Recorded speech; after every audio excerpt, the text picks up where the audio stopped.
ഒറ്റയ്ക്ക് ജീവിക്കുന്ന ജീവിയായ കടുവയ്ക്ക് social bonding ഇല്ല എന്നാണ് ധരിച്ചിരിക്കുന്നതെങ്കിൽ തെറ്റി.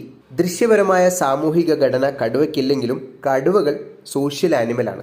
കടുവകളുടെ സോഷ്യൽ ഘടനയെ നമുക്ക് മൂന്നായി തരംതിരിക്കാം. ഒന്ന്, ഒറ്റപ്പെട്ട കടുവകൾ സ്വന്തം ടെറിട്ടറി നിശ്ചയിക്കുകയും അതിൽ മാത്രം തൻ്റെ ഇരയെ വേട്ടയാടി ജീവിക്കുകയും ചെയ്യുന്ന കടുവകൾ. പക്ഷെ ചുറ്റിലും മറ്റു പെൺകടുവകളുടെ സുരക്ഷിതത്വം ഇദ്ദേഹം ഏറ്റെടുത്തിട്ടുണ്ടാവും.